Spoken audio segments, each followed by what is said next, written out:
L'appel est arrivé à 7h23 un mardi matin, exactement 3 semaines avant ce qui devait être le plus beau jour de ma vie. J'étais assise dans mon modeste appartement, en train de siroter mon café tout en révisant les rapports trimestriels de Phoenix Hospitality Group, mon empire de 2,8 milliards de dollars dont ma famille n'avait aucune idée. Emma, nous devons parler. La voix de mon père était sévère, professionnelle. Viens à la maison, maintenant. Je savais que ce n'était pas bon signe. Papa n'adoptait ce ton que lorsqu'il s'apprêtait à annoncer ce qu'il considérait comme des décisions familiales importantes, le genre de décision où tout le monde avait déjà été consulté, sauf moi. 20 minutes plus tard, je me retrouvais dans le salon familier de ma maison d'enfance. Maman était assise raide sur le canapé en cuir, les lèvres serrées en une fine ligne. Papa se tenait près de la cheminée comme s'il présidait une réunion du conseil d'administration. Ma petite sœur Jessica était affalée dans le fauteuil, scrollant sur son téléphone avec ce rictus qu'elle avait perfectionné depuis le lycée. « Assieds-toi, Emma » ordonna papa, sans me regarder. Je restai debout. « De quoi s'agit-il » ? « Ton mariage » dit maman d'une voix glaciale. « Nous avons pris une décision. » Mon cœur se mit à battre plus vite, mais j'affichai un visage impassible.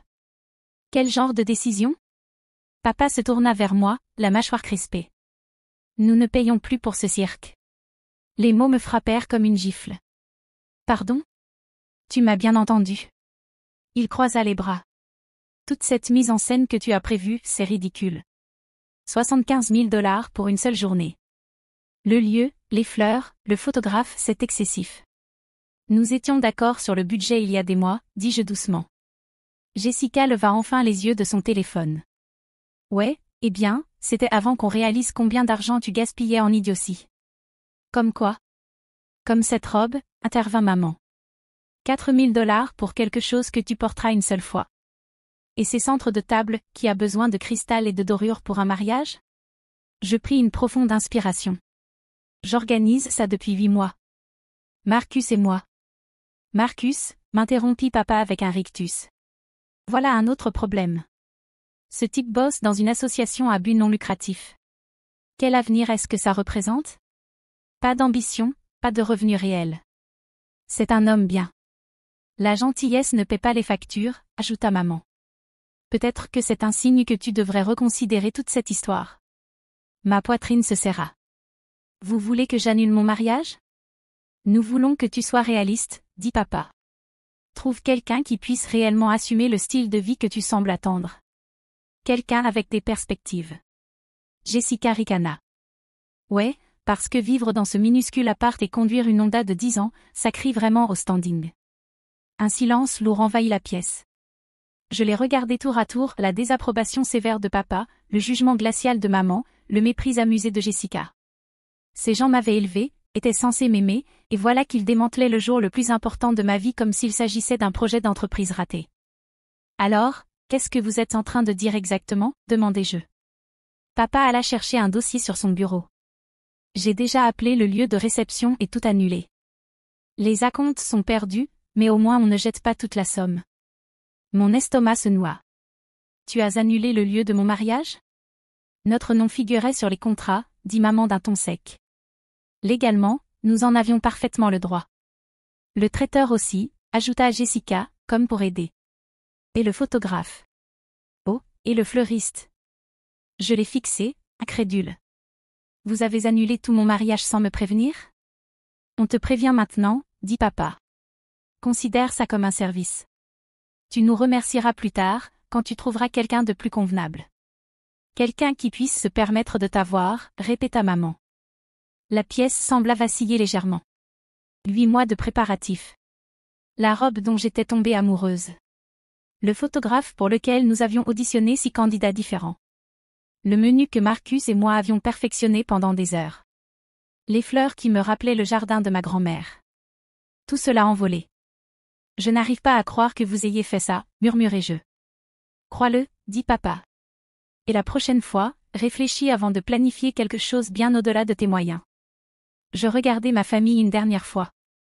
Papa, le banquier d'investissement à succès qui avait bâti sa réputation sur des prises de risques calculées. Maman, qu'il avait épousée pour son argent et passé 30 ans à perfectionner l'art de mépriser les autres. Jessica, qui n'avait jamais travaillé un seul jour de sa vie mais se croyait qualifiée pour juger les choix de tout le monde.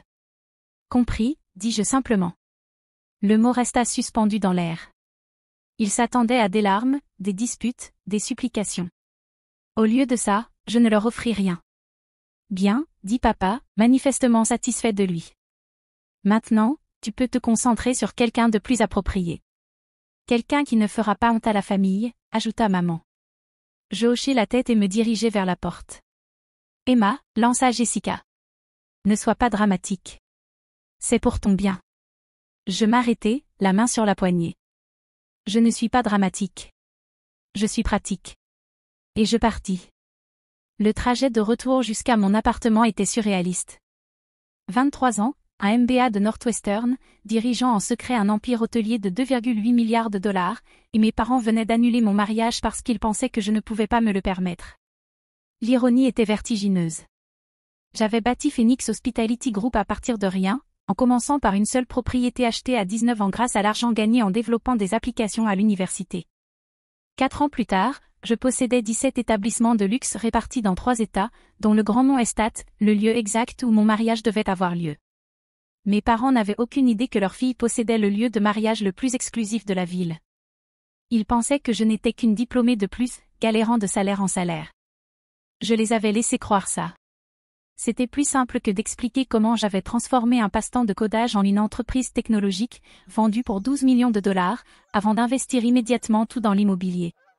Plus simple que de décrire les journées de 18 heures que j'avais enchaînées pour construire quelque chose de zéro, pendant que supposait que je cherchais ma voie. Mais cette fois, ils étaient allés trop loin. Je me garai dans mon complexe d'appartements et restai un moment dans la voiture, pensive. Mon téléphone vibra avec un message de Marcus. Hey chérie, je viens de confirmer le nombre final d'invités avec le traiteur. 127 personnes. J'ai hâte de t'épouser dans 3 semaines. Cœur rouge. Mon cœur se brisa un peu. Marcus n'avait aucune idée de ce qui venait de se passer. Il devait être à son bureau, en ce moment même, enthousiaste pour notre avenir, totalement inconscient que ma famille venait de réduire notre mariage en cendres. Je devais l'appeler, mais j'avais d'abord quelques autres appels à passer. Je composai le numéro de mon assistante. Sarah, c'est Emma. J'ai besoin que tu récupères immédiatement les contrats du Grand Mont. Le Grand Mont Estate? Ton lieu de mariage? Oui. Et j'ai besoin que tu vérifies les clauses d'annulation que nous avons en place pour les dépôts. Un silence. Emma, est-ce que tout va bien? Tout va bien.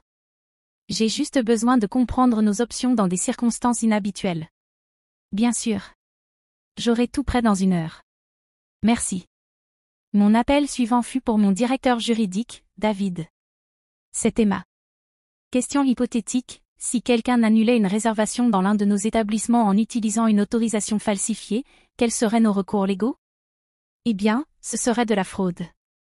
On parlerait alors de poursuites pénales potentielles, en plus de dommages civils. Pourquoi?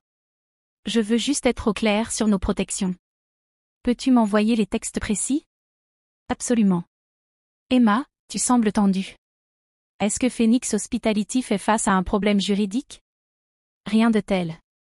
Je suis juste minutieuse.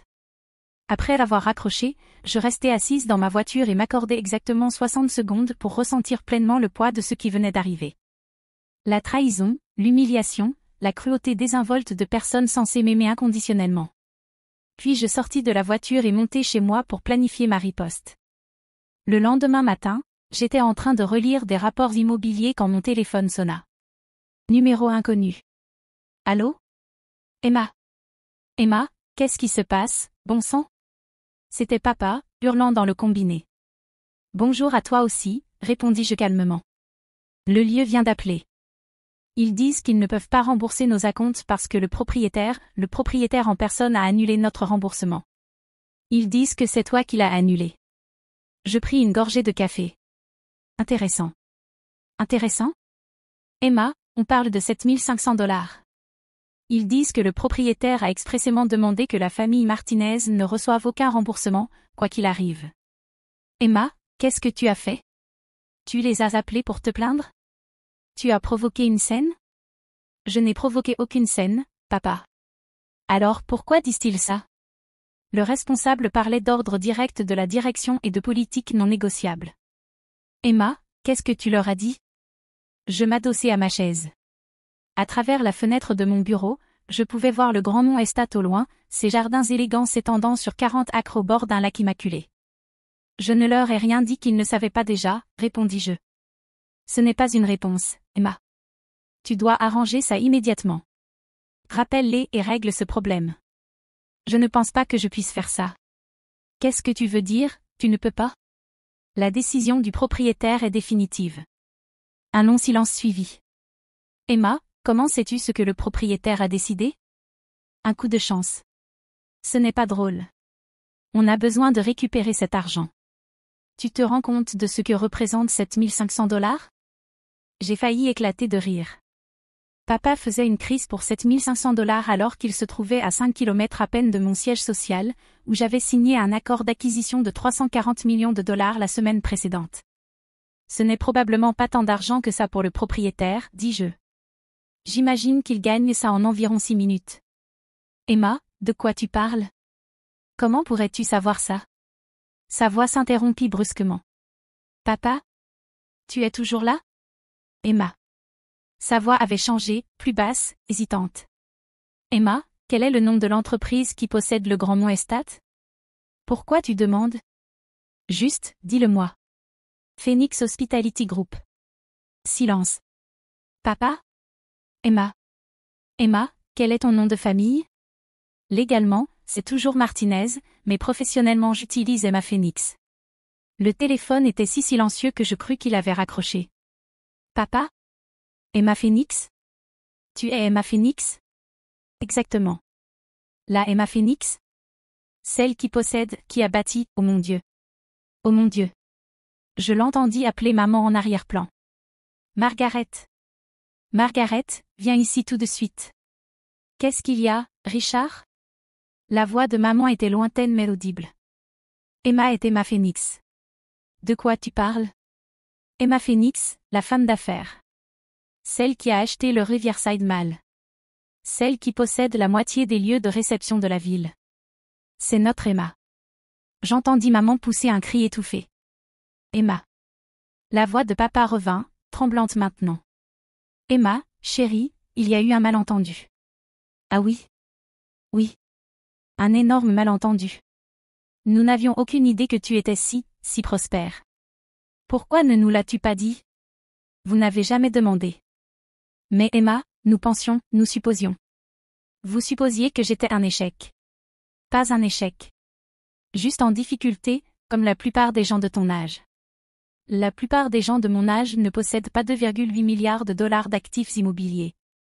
J'entendis quelque chose tomber en arrière-plan.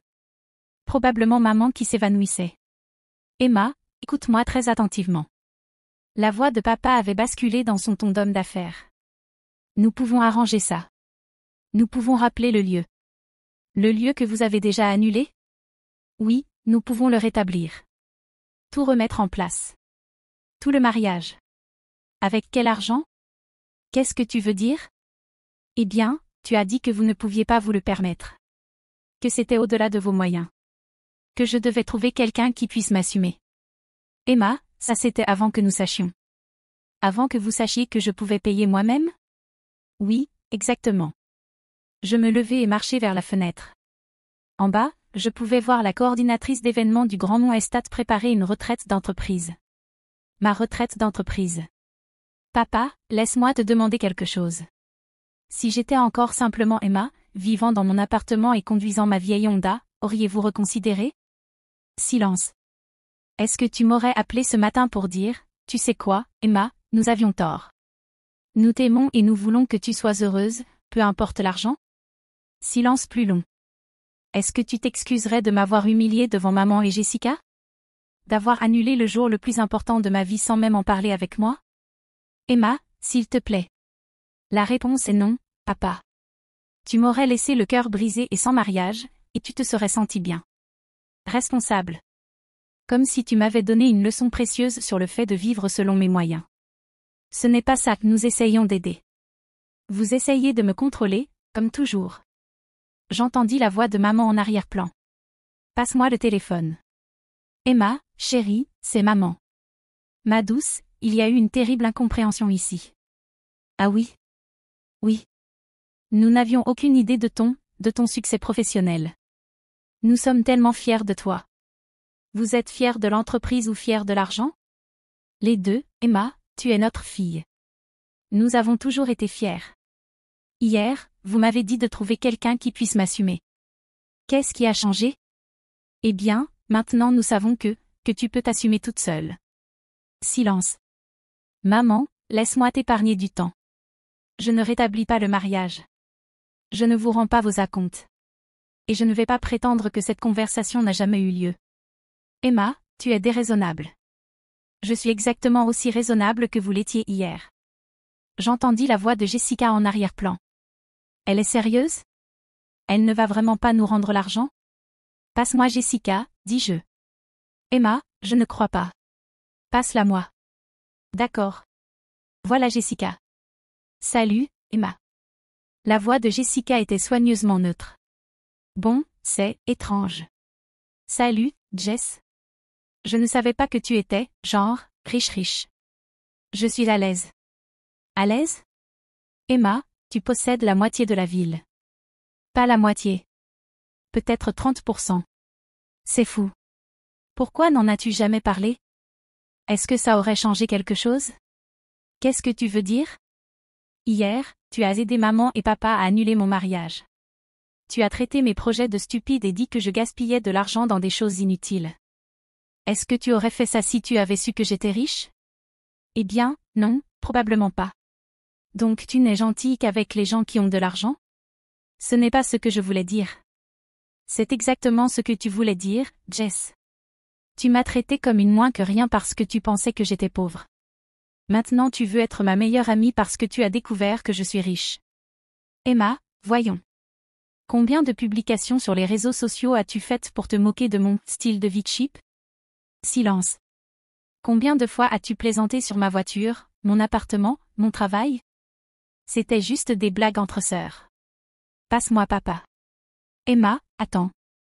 Passe-le-moi. La voix de papa revint, assourdie cette fois. Emma, nous devons parler de tout ça en face à face. Non, nous n'avons pas besoin.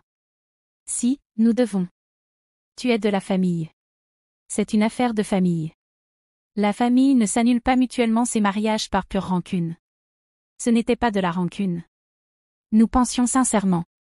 Vous vous trompiez sur toute la ligne. Je l'entendis prendre une profonde inspiration. Emma, que veux-tu? Que faut-il pour arranger ça? Il n'y a rien à arranger, papa. Tu as été clair sur ta position. Je ne fais que la respecter. Notre position était basée sur des informations incomplètes. Votre position était basée sur l'hypothèse que je ne valais rien. Maintenant que tu sais que ce n'est pas le cas, tu veux changer les règles.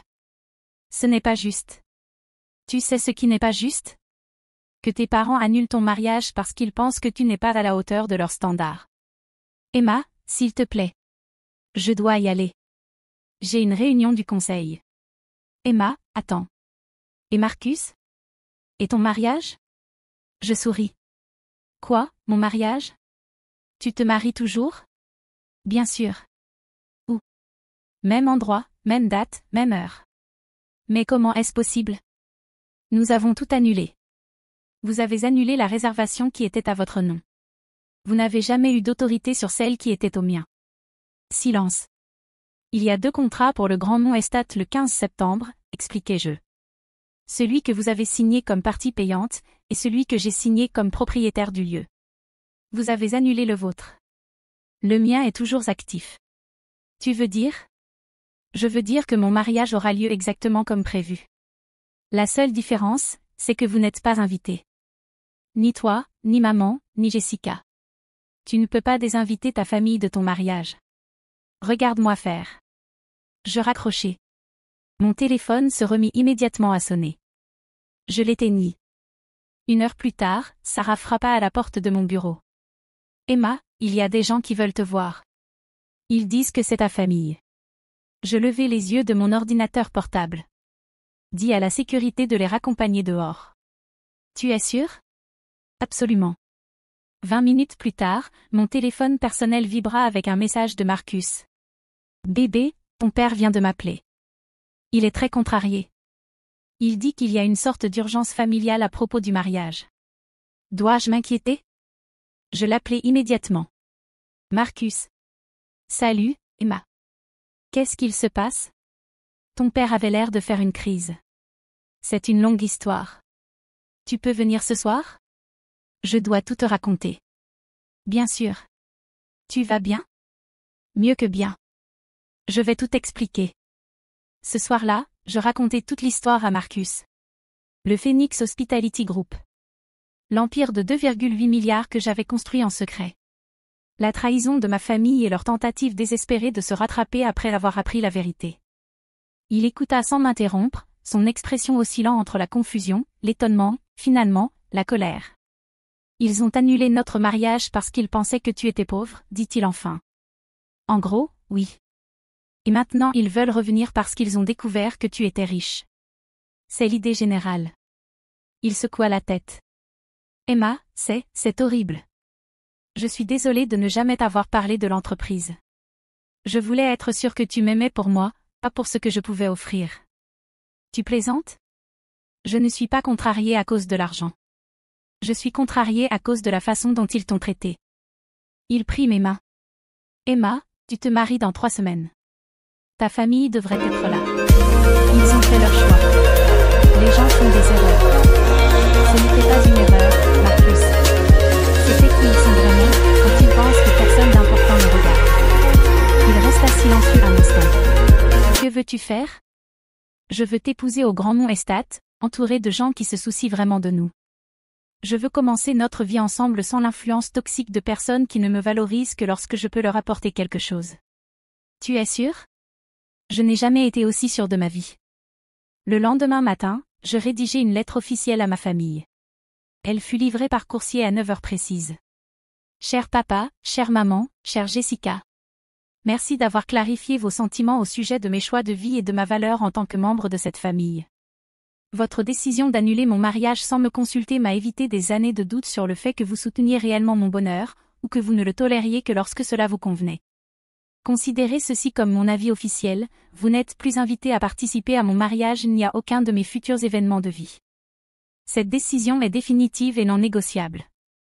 Pour mémoire, j'ai bâti Phoenix Hospitality Group à partir de rien, alors que je vivais dans ce petit appartement dont vous vous moquiez tous. J'ai travaillé 18 heures par jour pendant 4 ans pour créer quelque chose de significatif, alors que vous supposiez que j'échouais simplement à répondre à vos standards. Le fait que vous vouliez maintenant célébrer mon succès après avoir tenté de saboter mon bonheur m'en dit long sur votre caractère. Marcus et moi nous marierons comme prévu le 15 septembre. Nous construirons notre vie ensemble entourés de personnes qui valorisent l'intégrité plutôt que la richesse, et l'amour plutôt que le statut. Je vous souhaite le meilleur pour la suite. Sincèrement, Emma Phoenix. PDG, Phoenix Hospitality Group. Le mariage fut parfait. Marcus et moi avons échangé nos vœux sur la terrasse donnant sur le lac, entourés de 127 personnes qui se souciaient sincèrement de notre avenir. Ma colocataire d'université, Sarah, était demoiselle d'honneur. Le frère de Marcus, Jake, était son témoin. Les fleurs étaient exactement celles dont j'avais rêvé, des roses blanches et du gypsophile qui me rappelaient le jardin de ma grand-mère. Pendant la réception, alors que je dansais avec mon nouveau mari sous les guirlandes lumineuses suspendues entre de vieux chênes, j'ai ressenti quelque chose que je n'avais pas vécu depuis des années avec ma famille, une joie pure et sans complications. Mon téléphone, rangé dans la suite nuptiale, affichait 47 appels manqués et 23 messages vocaux de différents membres de ma famille. Je les ai tous supprimés sans les écouter. 6 mois plus tard, je reçus une lettre d'excuse officielle de mon père. Elle faisait 3 pages et mentionnait mon impressionnant sens des affaires, 14 fois. Il demandait une rencontre pour discuter de l'avenir de notre relation familiale. Je répondis par une seule phrase, certains ponts, une fois brûlés, ne peuvent pas être reconstruits. 1 an plus tard, Jessica me contacta via LinkedIn, demandant si Phoenix Hospitality Group avait des postes de débutants disponibles en marketing. Le message incluait une longue explication sur combien elle avait mûri et à quel point elle regrettait de ne pas avoir reconnu mes incroyables réussites plus tôt. Je transmis son CV à notre département RH avec une note, veuillez classer sous « à ne pas embaucher ». Aujourd'hui, Marcus et moi vivons dans une magnifique maison avec vue sur le lac, à 10 minutes du Grand-Mont Estate. Nous organisons des dîners pour des amis qui nous connaissaient à l'époque où nous n'étions qu'un travailleur du secteur associatif et une fille avec un ordinateur portable, construisant des rêves dans un petit appartement. Parfois, je passe devant la maison de mes parents en allant à un rendez-vous d'affaires. Leurs voitures sont plus vieilles maintenant, leurs pelouses moins bien entretenues. J'ai appris par des connaissances communes que la société d'investissement de mon père avait du mal depuis la baisse du marché. Maman a commencé à travailler à temps partiel dans une boutique. Je n'éprouve aucune satisfaction face à leurs difficultés, mais je ne ressens aucune culpabilité non plus quant à leur absence dans ma vie. Ils m'ont enseigné une leçon inestimable sur l'amour inconditionnel. Il n'est vraiment inconditionnel que s'il ne dépend pas de ton compte en banque, de ton succès professionnel ou de ta capacité à correspondre à la définition de valeur de quelqu'un d'autre. Mon mariage était exactement le « cirque » qu'il disait qu'il serait, une belle célébration joyeuse de deux personnes qui se sont choisies sans condition. Et j'ai payé chaque centime moi-même.